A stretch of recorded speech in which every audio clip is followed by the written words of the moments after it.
Let's say you have sympathetic innervation and it's going to cause vasoconstriction of a blood vessel. What this is going to do is work through an alpha-1 receptor. An alpha-1 receptor is a G protein receptor. More specifically, it's called a GQ protein. And like all G proteins, the peptide alpha helices pass through the lipid bilayer 7 times. And on the inner leaflet, it has these subunits, alpha, beta, gamma. And when it's not stimulated, GDP is bound to these subunits. But whenever a ligand, in this case it would be epinephrine or norepinephrine to stimulate that alpha-1 receptor, binds to the G protein, it causes a conformational change and GDP is released, and then these subunits bind to GTP.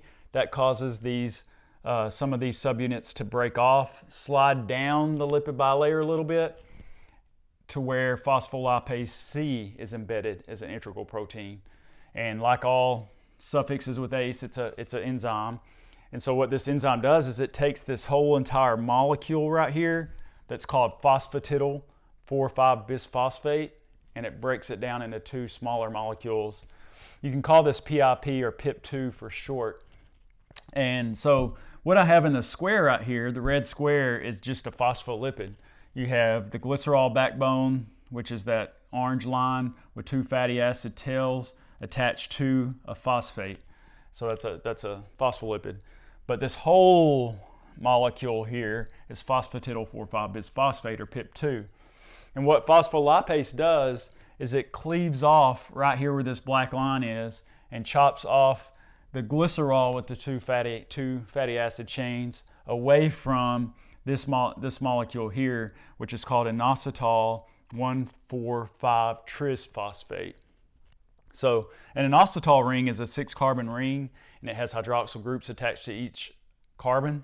But here we have phosphates at the 1, 4, and 5 position. So it's called inositol 4,5-trisphosphate, or IP3 for short.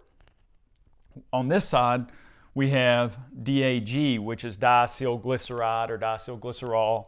And what it is just basically the glycerol backbone with the 2 fatty acid tails. And this is still in the plasma membrane, and so is protein kinase C. So it kind of activates this protein kinase C, which is in the plasma membrane.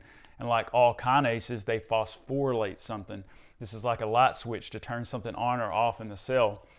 So a lot of times in this case, if we're talking about smooth muscle within a blood vessel, maybe it goes and phosphorylates a calcium ion channel in the cell membrane to help facilitate calcium influx into the cell. And so that kind of works through that avenue. While on the other side, we have IP3, and it has receptors on the smooth endoplasmic reticulum. And if you're in muscle, it's called sarcoplasmic reticulum. But you have these IP3 receptors. They bind IP3. And when they bind IP3, we have a whole bunch of calcium that's been sequestered inside that endoplasmic reticulum that then is released. And so it goes down its concentration gradient, leaves the smooth endoplasmic reticulum or sarcoplasmic reticulum, and all this calcium is going to find calmodulin, and then they'll form a calcium calmodulin complex. The calcium calmodulin complex then will go activate more kinases, and they're going to phosphorylate things like myosin and start the whole contraction process and cause that smooth muscle to contract.